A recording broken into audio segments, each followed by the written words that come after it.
कैसे जाने कि हम उपासना के फल को प्राप्त कर लिए?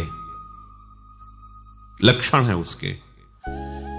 किसी भी साधन से चले जब ये लक्षण आ जाए तो जान लेना कि साधना परिपक्व हो गई, साधना पक गई, अर्थात वो सिद्धावस्था को प्राप्त हो रहा है। क्या लक्षण? सबसे पहला लक्षण उसके अंदर आता है मरने का भय खत्म हो जाना, जीने की इच्छा बनी रहना।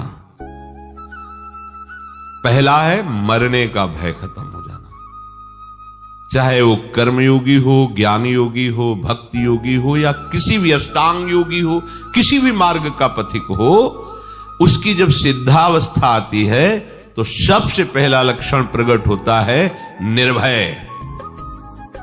सब भयों से भी बड़ा भय है मृत्यु का भय। उस उपासक के हृदय में किंचन मात्र भी मृत्यु का भय नहीं रह जाता। ये देखो अंदर से मरने का नाम सुनकर के भय लगता है कि नहीं लगता? अगर लगता है तो अभी साधना पथ पे हो, अभी लक्ष्य पे नहीं पहुंचे। लक्ष्य में पहुंचने पर मृत्यु का भय ही नहीं है, किसी भी तरह से उसे कष्ट नहीं। कैसे? जैसे नाटक चल रहा हो और उसमें सामने विपक्ष से वार किया गया और मरने का वो नाटक किया, उसको कोई भय लग रहा है? सामने से तलवार भाला गोली मारी जा रही, क्योंकि वो नाटक है। उसको पता है मुझे ठीक ऐसा ही रोल निर्वाह करना जिससे दर्शक देख करके वाह कर रहे हैं। बिल्कुल उसमें वो जान करके नाटक करता है, वो जान करके ऐसी उपस्थित सीन करता है कि सामने वाला प्रभावित हो जाए। उसको मृत्यु का भय थोड़ी लग रहा है, क्योंकि जान रहा नाटक है। ऐसे ही ठीक जो परिपक्व अवस्था को प्राप्त है वैसा ही नाटक देखता है। जैसे प्रलय में भी भयभीत नहीं होता भक्त, ऐसा शास्त्रों में आया। तो सैकड़ों हजारों आप नाटक देखते, उसमें देखते सैकड़ों लोग मारे जा रहे हैं, गांव के गांव जलाए जा रहे हैं, आपको थोड़ी भी पीड़ा नहीं होती, क्योंकि मूल में आपको पता है नाटक है, ये दिखावटी है, वास्तविक ऐसा नहीं है। ऐसे ही उस पवित्र अंतःकरण वाले परिपक्व अवस्था को प्राप्त हुए किसी भी साधन पथ से जो चला है, उसको संपूर्ण संसार का नाटक रहस्य पता चल जाता है।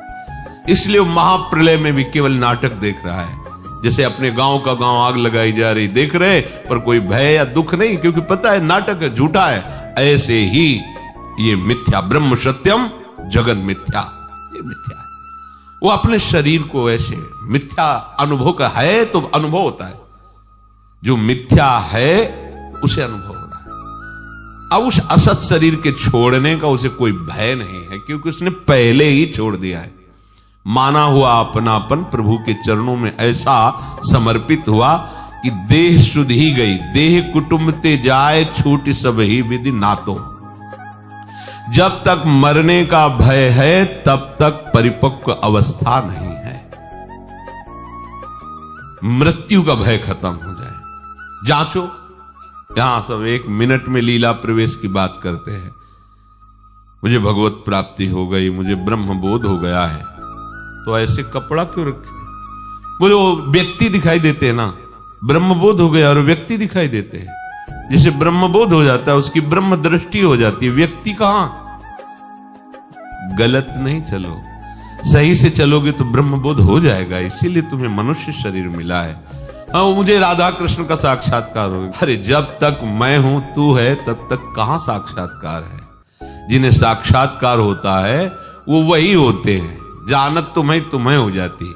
मैंने साक्षात्कार किया वो कर ही नहीं सकता। जिसने साक्षात्कार किया बताने वाला ही नहीं रह जाता। जो बताया जाता सब बाहरी बात होती है, आंतरिक तो बताया ही नहीं जाता। मरने का भय खत्म हो जाए बस। दूसरा, जीने की इच्छा ना रह जाए। देखो कितना सुंदर है।